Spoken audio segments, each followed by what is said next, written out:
जय श्री कृष्ण।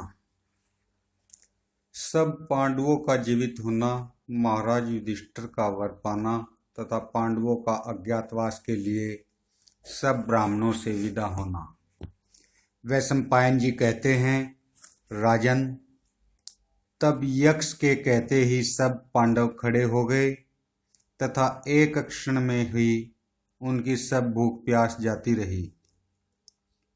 युधिष्ठिर ने पूछा, भगवान, आप कौन देव श्रेष्ठ है? आप यक्ष ही है ऐसा तो मुझे मालूम नहीं होता। आप वसुओं में से, रुद्रों में से अथवा मरुतों में से तो कोई नहीं है, अथवा स्वयं देवराज इंद्र ही है।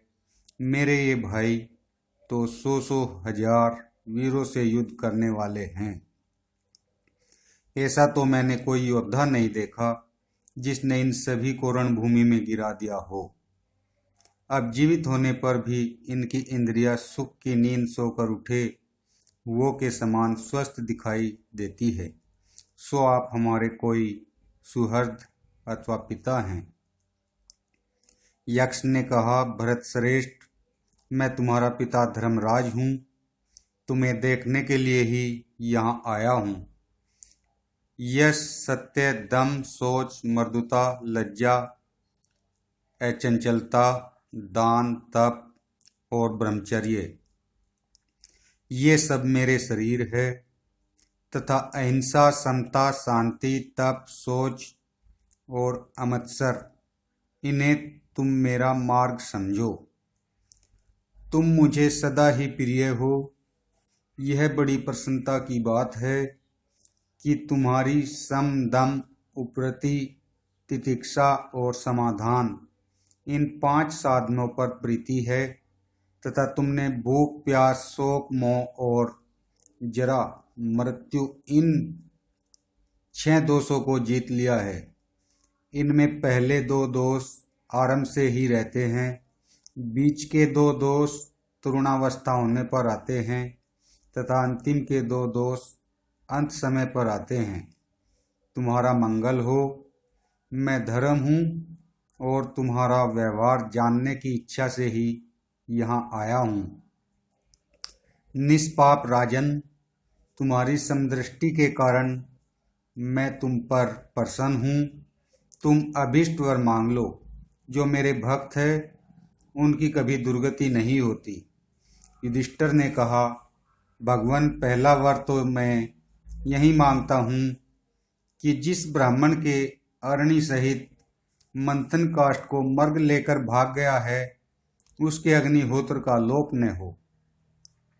यक्ष ने कहा, राजन, उस ब्राह्मण के अरणि सहित मंथन काष्ठ को तो तुम्हारी परीक्षा के लिए मैं ही मर्ग रूप से लेकर भाग गया था।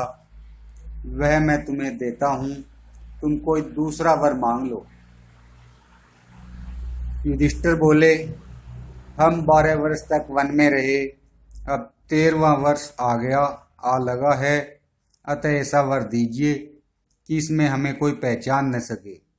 यह बात सुनकर भगवान धर्म ने कहा, मैंने तुम्हें यह वर दिया, यद्यपि तुम पृथ्वी पर अपने इसी रूप से विचरोगे तो भी तुम्हें कोई पहचान नहीं सकेगा तथा तुम में से जो जो जैसा जैसा चाहेगा वैसा वैसा ही रूप धारण कर सकेगा। इसके सिवा तुम एक तीसरा वर भी मांग लो। राजन, तुम मेरे पुत्र हो और विदुर ने भी मेरे ही अंश से जन्म लिया है, अतः मेरी दृष्टि में तुम दोनों ही समान हो। युधिष्ठिर ने कहा, भगवान, आप सनातन देवाधिदेव है। आज साक्षात आपके ही दर्शन हुए। इससे अब मेरे लिए क्या दुर्लभ है। तो भी आप मुझे जो वर देंगे वह मैं सिर आंखों पर लूंगा। मुझे ऐसा वर दीजिए कि मैं लोभ, मोह और क्रोध को जीत सकूं तथा दान, तप और सत्य में सर्वदा मेरे मन की प्रवृत्ति रहे। धर्मराज ने कहा, पांडुपुत्र, इन गुणों से तो तुम स्वभाव से ही संपन्न हो। आगे भी तुम्हारे कथनानुसार तुम में ये सब धर्म बने रहेंगे। वैशंपायन जी कहते हैं, ऐसा कहकर भगवान धर्म अंतर्ध्यान हो गए तथा सब पांडव साथ साथ आश्रम में लौट आए। वहां आकर उन्होंने उस तपस्वी ब्राह्मण को उसकी अरणी दे दी। जो लोग इस श्रेष्ठ आख्यान को ध्यान में रखेंगे उनके मन की अधर्म में, सुहृद्रोह में, दूसरों का धन हरने में, पर स्त्री गमन में अथवा कृपणता में कभी प्रवृत्ति नहीं होगी। वैशंपायन जी कहते हैं, राजन, धर्मराज की आज्ञा पाकर सत्य पराक्रमी पांडव लोग अज्ञात रहने के लिए 13वें वर्ष में गुप्त रूप से रहे थे। वे सब बड़े नियम व्रतादि का पालन करने वाले थे।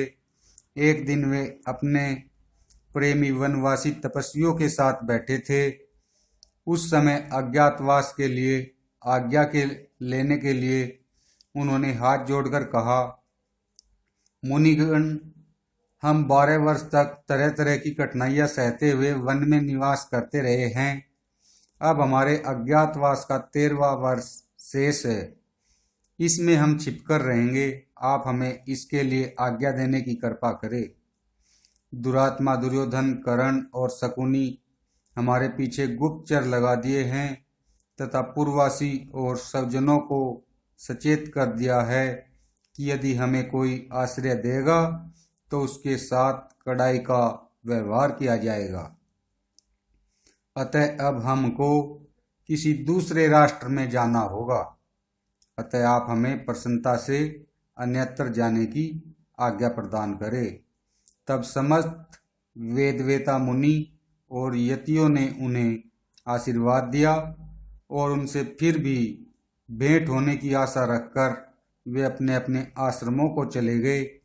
फिर धौम्य के साथ 5 पांडव खड़े हुए और द्रौपदी के सहित वहां से चल दिए। एक कोस आकर वे दूसरे ही दिन से अज्ञातवास आरंभ करने के लिए आपस में सलाह करने के लिए बैठ गए। जय श्री कृष्ण।